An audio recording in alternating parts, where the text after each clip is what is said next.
Around Dodge City and in the territory on west, there's just one way to handle the killers and the spoilers, and that's with a U.S. Marshal and the smell of Gunsmoke.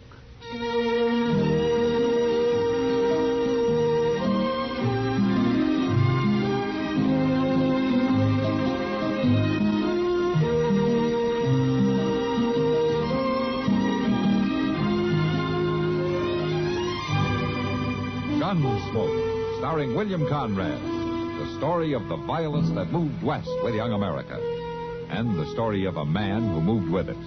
I'm that man, Matt Dillon, United States Marshal. The first man they look for and the last they want to meet. It's a chancy job, and it makes a man watchful and a little lonely.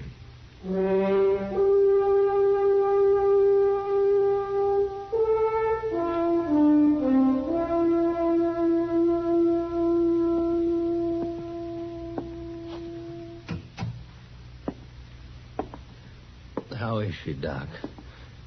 Well, she's going to be all right, ain't she? Your wife is a sick woman, Aaron. Very sick woman. She don't seem hardly right. Lucy always been strong. She don't get sick. Well, she's sick now. Whatever have you been giving her? Oh, giving her pot herb tea. Strong. Real strong. All cured us up before. Well, it's not going to cure her now, Aaron. Pouring all that stuff down here has nearly killed her.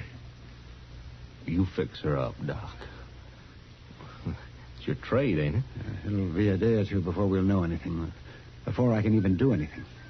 What do you mean? Well, she's too weak after all that stuff that you've been giving her to stand an operation. I'll have to build her up. Operation? Well, there's just a chance that it'll save her, Aaron. Something's got to relieve that pressure. You want to take a knife to Lucy? Well, it's the only thing I know to do. It may not work. I can't promise you that it will, but she'll die, sure, without No, you ain't going to take no knife to Lucy, Doc. No, she ain't that sick. I tell you, if you go on feeding her those herbs, she'll die. Well, you cut into her, she'll die, sure. No, Doc, get away from that door. Doc, I'm going in there, and I'll take care of her. Now, you listen to me. Along. Your wife's got one chance. It isn't a very good chance, but she's got one. And I'm not going to let you take it away from her if I have to keep you out of there with a gun. Oh, Doc, you got no right... I've got no right to let her die, either. I'm going to send for the marshal. He'll stop you. That's a good idea. That's a very good idea. Jed? Yeah? Come in here. Ma. Is it Ma? No, son. Your mother's all right. So far.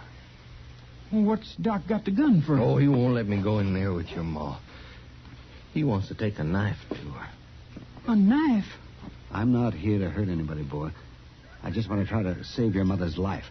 Now, I want you to go into town and bring back the marshal. The marshal? Yeah, that's what I said. Somebody's got to settle this thing. Pa? Yeah, you go along. Bring the marshal, Jed. Law'll protect a man's rights. But what'll happen to Ma? Go along, boy. Go along. Now, nothing will happen to your ma. Nothing gonna happen to her. Now, that's a fact. Go on, Jed. You get the marshal out here. Don't let him waste no time. If you say so, Pa. I say so. Go on now. I'll take care of your ma. I aim to take care of her. Gun or no gun.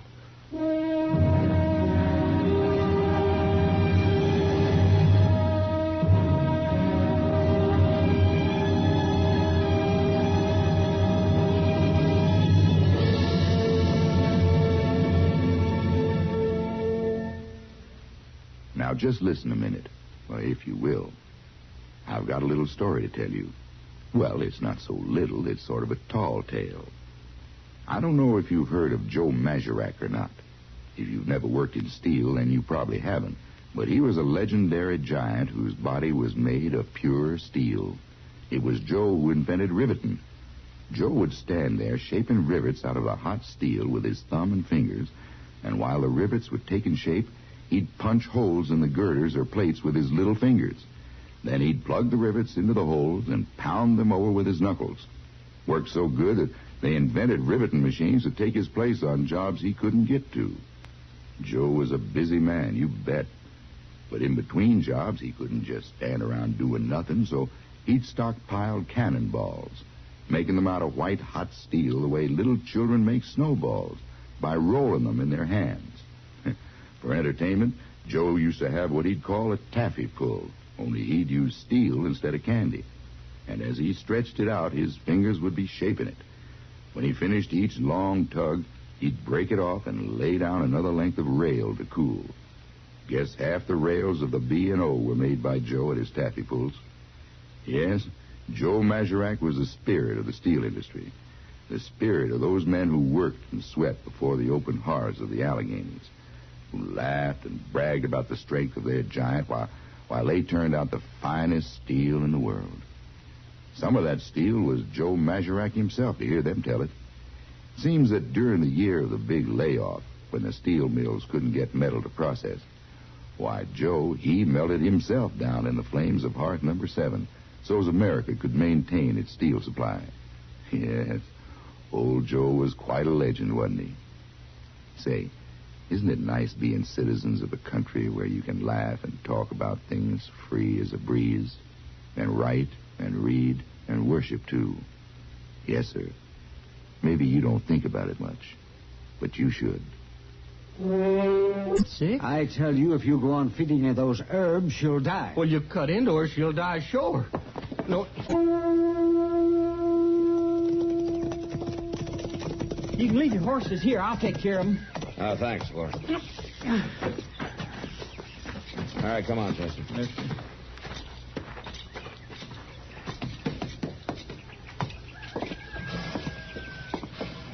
I'm glad you're here, Matt. Hello, Doc. I want you to Now, get Matt, I him tell you, out he's of going to here. let his All wife right, die. hold on a minute. One at a time. Well, he got no right, It's Marshal. more than a He's question just of right, taking no Matt. It's knife a woman's to my life. I said, hold on. This- Now, Aaron, you want me to straighten this thing out? Well, sure I do. Well, I can't do it with both of you talking at once. Now, you go on out on the porch with Chester while I talk to Doc. I'll call you in a few minutes. Well, now, Marshal, Go on, I now. won't... Go on. I gotta get a few things straight. You go with him, Chester. All right, Mr. Dillon. Come on, Aaron.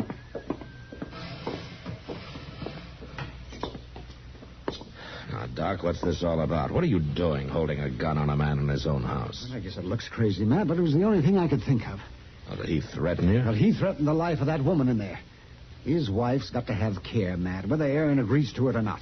Oh, what's this business about a knife? Well, I've got to operate, Matt. There's something inside there causing a terrible pressure. And if it isn't relieved, it'll kill her.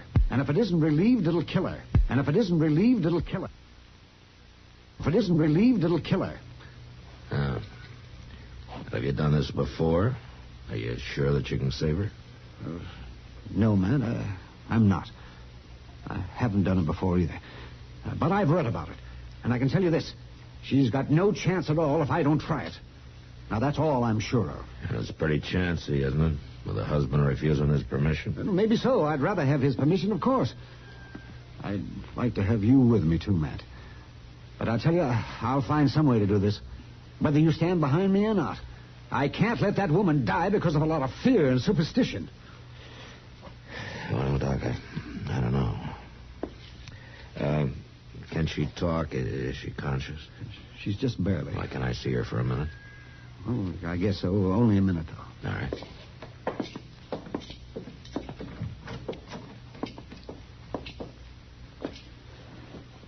Mrs. Middleton? Lucy? This is Marshal Dillon. He wants to see you for a minute. Marshal. Miss Middleton. I want to ask you, you know what's going on here? You know what Doc wants to do? You know your husband's against it? I know. Well, can you tell me, do you want Doc to go ahead? Yes, Marshal. Are you sure about that? Yes. Anything's better than this. I can't stand it. Oh, it's all right, Lucy. Don't you worry. Come on, Matt. That's enough. Yeah.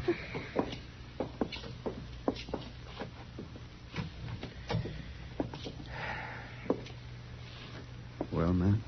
I sure hope you're right, Doc. How can I help? Well, I want you to get her into my office. You can help me with that. Well, isn't that going to make things even worse, carrying her out of here away from her husband? I can't help that. I got to build her up for a couple of days. If I leave her here, Aaron will go right on pouring that witch's brew into her. She can't stand to get any weaker. Yeah. All right, Doc. I got Chester to hitch up a wagon. And I'll tell Aaron. Yeah. Thanks, Matt.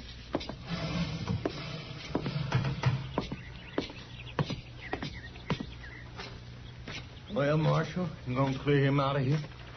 No, Aaron, I'm not. Your wife needs help, and Doc's the only man to give it to her, and I've got to take his word for it. You got no right to I'm force taking him. the right, Aaron. Now, Doc says he's got to take care of her in his office for a couple of days. You can't take her away. Yes, he can, Aaron, and I'll tell you how it's going to be. You can stay right here calling us all names, or you can come along and help us move her. Now, that's up to you.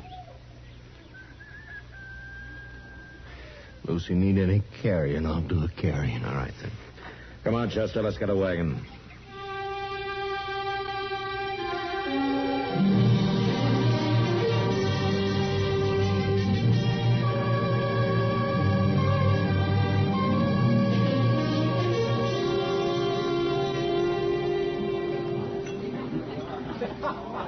Another drink. Sam, pour me another one. You sure, Aaron? I'm sure. I never saw you take more than 1-2 drinks before I in my got cause life. to drink. Now you just go on pouring. You're the boss. You got cause to drink. I'm the man to drink with you. Well, that's good, mister. Man ought to have somebody to drink with. Oh, yeah. Then it's all right if Sam pours me one, too. Pour him one, Sam. All right. You sound like you got big trouble, mister. I'm always ready to listen to a man's troubles when he's buying my drinks. Won't even let me see her. My wife, Lucy. Oh, keeping a man from his wife. That ain't right. No, it ain't, mister. It sure ain't. It's what I say. Ain't right. Well, where they got her? Got her up to Doc's for 2 days. Can't even see her. Oh, that's a terrible thing. That's a terrible thing. Oh, say, my glass is empty. Sam, fill him up, Sam. All right, Aaron. It's a terrible thing. That's what it is, all right. Oh, sure. And tomorrow Doc's gonna cut into her. Cut into her? Are you going to let him do that? Well, to your woman? No, I ain't. Ain't gonna let any butchering Doc do Well, that. we can go right up there and get her away. That's what we got plenty of help around here. You just buy these boys a drink, you got plenty of help. Hey! You know what Doc wants to do. You know your husband's against it. I know. This man's buying. Is that right, mister? That's right, I'm buying. He's buying. Come on, Sam. Pour it all out for everybody. That's it now. Listen, Doc has got this man's wife locked up in his office. Are we going to stand for that? Well, come on, then. Yeah, come on, all you fellas. Yeah. I'll buy more drinks after, but right now we're gonna get my Lucy away from that butchering Doc. Right? Come on now. Hey, hold on there, Aaron. What's your hurry? We're gonna take Lucy away from that butchering Doc. Now, you just stand back there. You're going to leave Lucy alone. Doc's the only chance she's got. We're gonna get that butchering Doc, and all these men gonna help me. They say go and get Doc. Now, he's standing out of the way, Marshal. Not like it. Hey, what are you doing there? Pick him up, Sam. All right, Marshal. I guess it's figured you'd be siding with Doc. Now, you listen to me. All of you. There's some excuse for Aaron acting the way he did. I'm sorry I had to hit him. But the rest of you standing around here working him up to Doc's got no cause. I'm going to tell you something. There's not one of you that has the right to say anything about Doc anyway from Sunday. You get some rotten whiskey burning in your bellies and you're ready to take off like a pack of coyotes on the best man in this town. Well, he's been patching you up and saving your skins drunk and sober for money or for free ever since you can remember. For the first time you get a chance, you're howling at his heels. Now you listen to me good. Any one of you makes another move, I'll settle it with my gun, not my fists. Now go on, get out of here, all of you.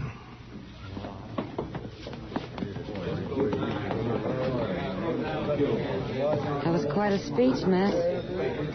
You want to have a beer and simmer down? No, thanks, Kitty. I better get up to Doc's, just in case. Matt, are you sure Doc's right about all this? You sure this is the right thing to do? No, Kitty, I'm not sure. But a man's got to take his stand. And I've got to back Doc. I sure hope it proves out. I guess we'll know tomorrow. Yeah, we'll know tomorrow.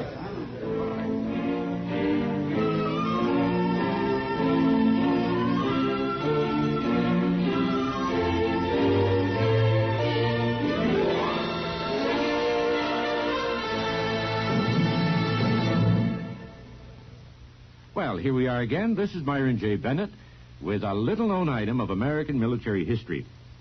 If you're a television watcher, you've probably figured the United States cavalry must have spent most of its time shooting up Indians and rescuing wagon trains. Well, as a matter of record, that's almost right. From 1865 to 1898, the Army regulars, horse and foot, fought no less than 943 engagements against the Indians to pave the way for our population explosion westward. And one of them proved the old strategy that it's sometimes better to run away if you want to fight another day. A Sioux chief, Crazy Horse, had been on the warpath for months with thousands of braves when 5 troops of the 7th Cavalry caught up with him at the Little Bighorn River on June 25th, 1876.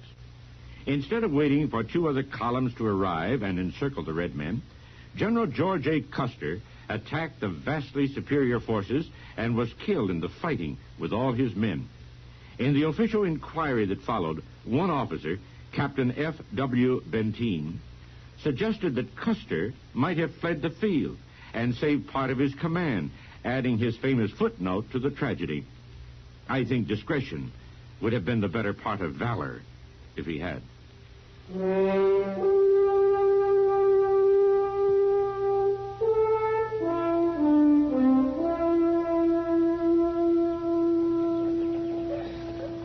Mr. Dillon, what do you suppose is going on up in Doc's office? We've been sitting on these steps here an awful long time. You can't do things like this in a hurry, Chester. Reckon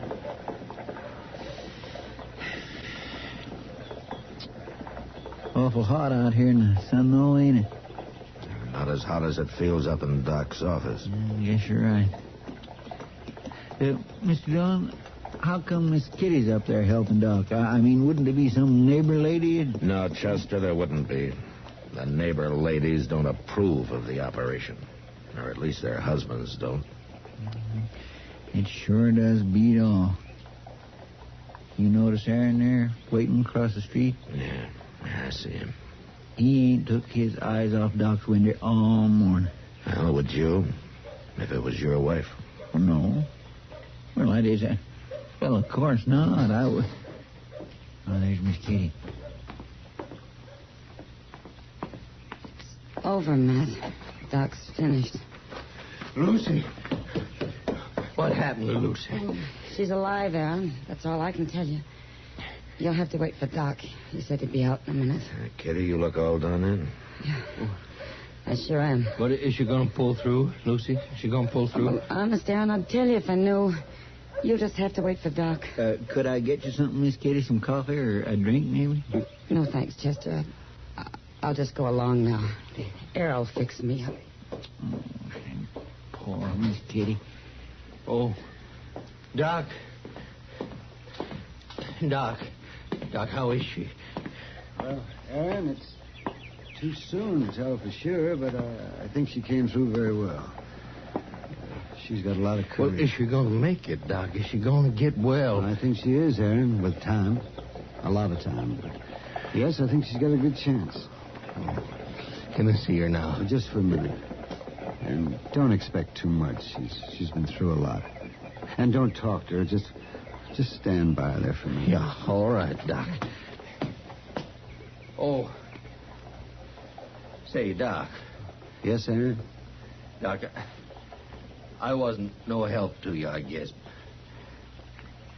Doc, I was afraid. Oh, I know, Aaron. Fear does terrible things to a man. But now, I want to thank you. Oh, it's all right, Aaron. Now you go on up there. Go on, you get up there and see her. All right, Doc.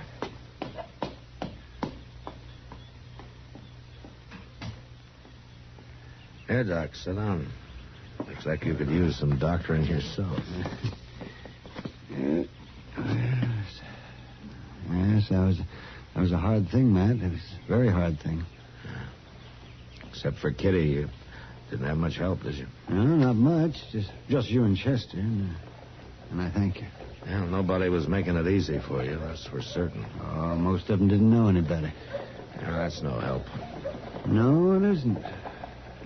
And I just wish we had some kind of a operation that would take care of it. What do you mean, Doc? I mean some kind of an operation that would cut out the fear and the ignorance and the superstition, so that a doctor wouldn't be fighting two battles whenever he tries to save a life. Had to be some knife that'd cut all that out of a person. Yes, man, it would. Sure would. But it's one knife that I wouldn't mind using.